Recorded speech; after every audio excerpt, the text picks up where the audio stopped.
आज हम बात करेंगे एक ऐसी औरत के बारे में जो सिर्फ मुंह खोलती है और तौबा तौबा तौबा। करती है, कंगना रानावत के बारे में। इस औरत को बस बोलना है, चाहे वो सुशांत की मौत पर खुद के दुखड़े हो या आजादी पर बेवकूफाने बयान हो, बस इसे बोलना है। मगर आज इतने दिनों बाद इसकी हम बात क्यों कर रहे हैं? क्योंकि आज ही के दिन एक और ऐसी औरत का जन्मदिन है जिसने हमें आजादी से आजादी दिलाई थी। अरे इंदिरा गांधी, ये वही गूंगी गुड़िया है जिसने हमें 25 जून 1975 को आजादी से आजादी दिलाई थी। इस तरह से हमारे पास तीन तरह की आजादियां हो गई। एक अंग्रेजों से 15 अगस्त 1947 को हमने ली, एक वो जो जून 1975 में इंदिरा गांधी ने जबरदस्ती हमें दे दी, और एक ये जो 2014 में। खैर, इनके बारे में क्या ही बात करनी। मुद्दे पर आते हैं। इंदिरा गांधी का जन्म 19 नवंबर 1917 को इलाहाबाद में हुआ था। राजनीति इन्हें विरासत में मिली थी।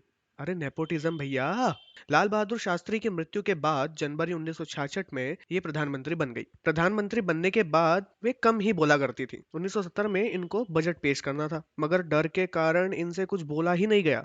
इनकी आवाज ही नहीं निकली। डॉक्टर केपी माथुर, जो कि इनके निजी चिकित्सक भी थे, अपनी किताब द अनसीन इंदिरा गांधी में लिखते हैं कि प्रधानमंत्री बनने के बाद 1 या 2 साल तक इंदिरा तनाव में ही रही। नर्वसनेस के कारण इनका पेट तक खराब हो जाया करता था। ऐसी चुप चुप रहने के कारण विपक्ष इनकी चुटकियां भी लिया करता था। राम मनोहर लोहिया जी तो इन्हें गूंगी गुड़िया तक कह दिया करते थे।